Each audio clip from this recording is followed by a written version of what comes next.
Shalom semua Bapak Ibu. Malam ini kita mau lebih lagi merenungkan akan firman Tuhan.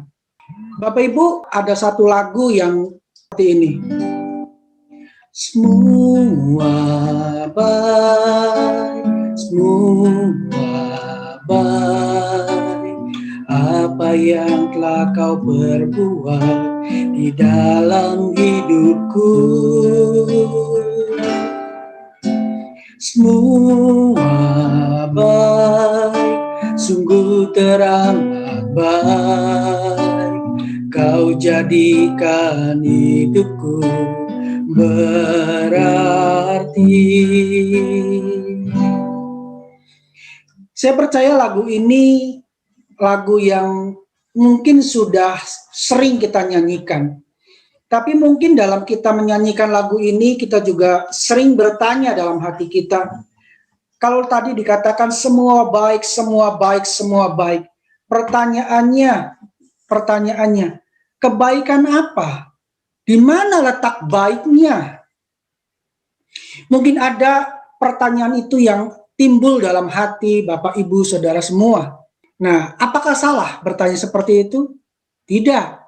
Tetapi biarlah firman Tuhan yang menerangkan kebaikan apa yang Tuhan rancangkan dalam hidup kita. Sebelumnya yuk mari kita baca dalam Roma 8 ayat yang ke-28.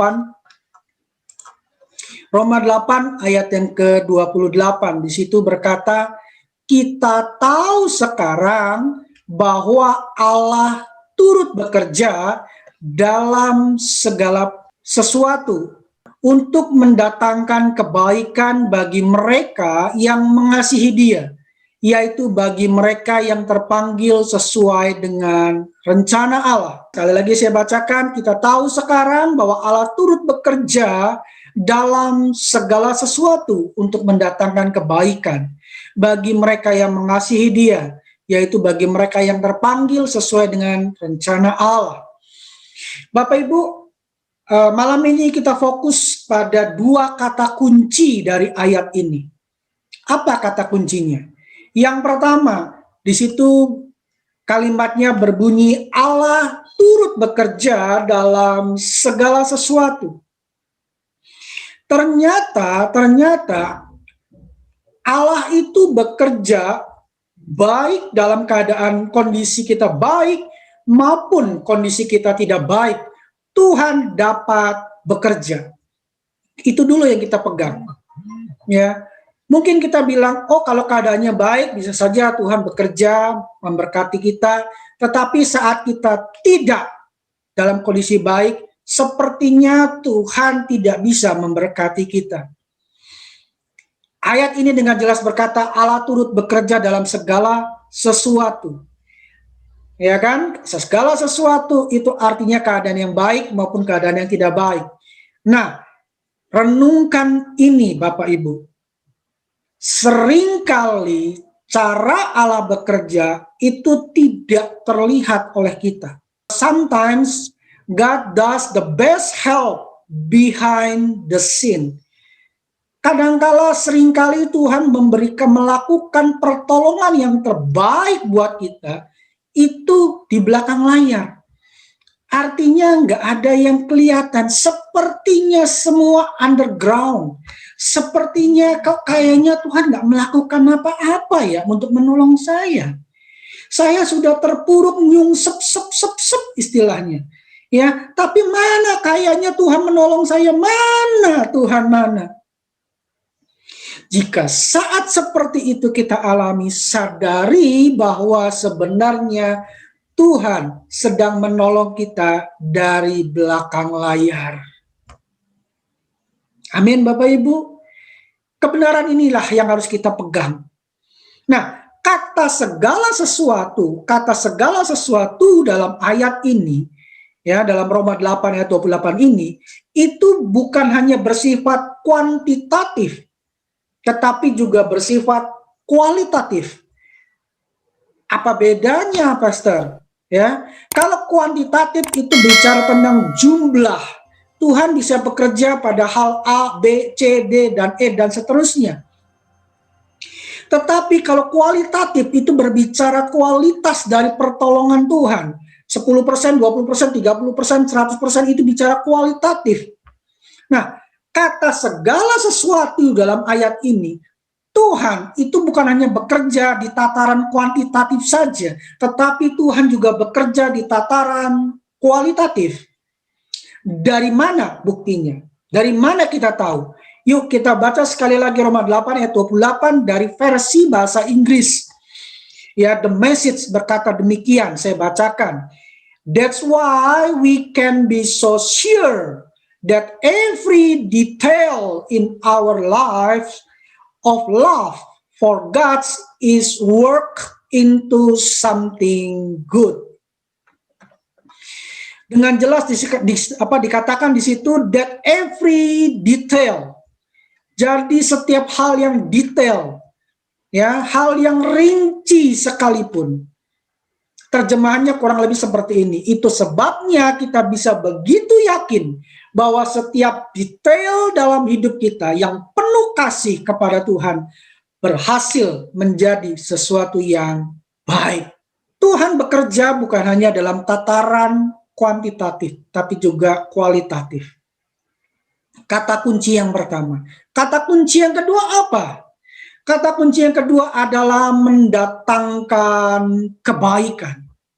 Nah, kata kebaikan di sini Bapak Ibu, kata Yunani yang digunakan itu adalah agathos. Apa arti kata agathos? Agathos punya makna, salah satu maknanya adalah berguna, useful. Mungkin ada orang yang namanya anak perempuan yang dinamai orang tuanya Agatha.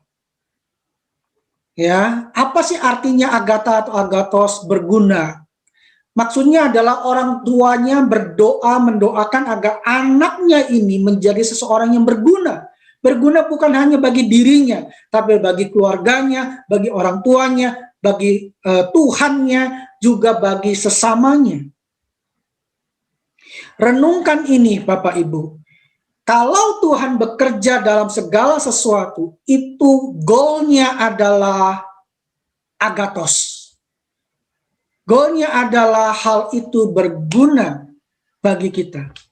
Jadi bukan hanya sekedar baik yang Tuhan bekerja, bukan hanya sekedar baik yang Tuhan lakukan, tetapi itu pasti berguna untuk kita. Mungkin kita tidak mengerti kebaikan apa yang sedang Tuhan rancangkan dalam hidup kita. Mungkin yang kita rasakan sepertinya kepahitan, sepertinya hal tidak mengenakan. Tetapi percayalah, Tuhan bekerja itu untuk mendatangkan hal yang berguna buat kita. Hal itu pasti berguna buat kita. Someday kita akan bilang, kita tahu sekarang. Kapan kata sekarang itu? Saat kita mengerti, oh ini maksud Tuhan. Ya. Nah, ada satu ilustrasi lewat film, klip pendek sekali klipnya yang saya mau putarkan Ibu.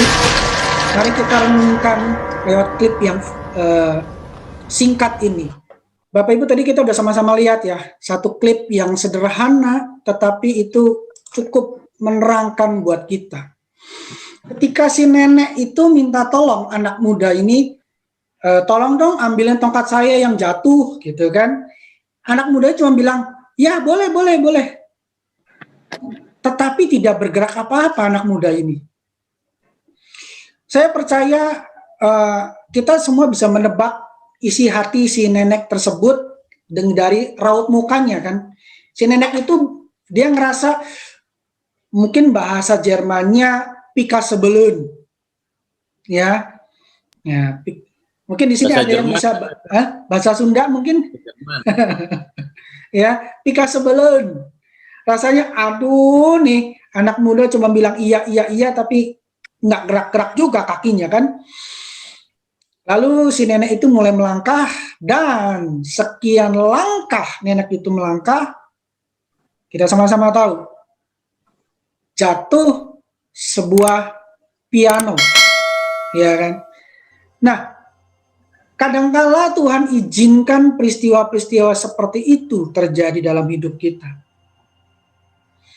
Rasanya kok nggak adil, kok rasanya kita minta tolong, nggak ditolong, kok rasanya begini, kok rasanya begitu, kok rasanya begono.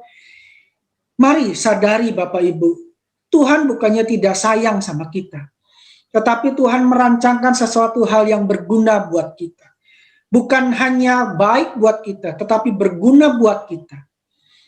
Seandainya pada detik yang sama anak muda itu sedang ambil tongkat si nenek.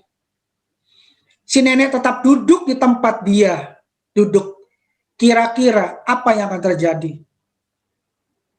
Kita sudah sama-sama tahu jawabannya, bukan?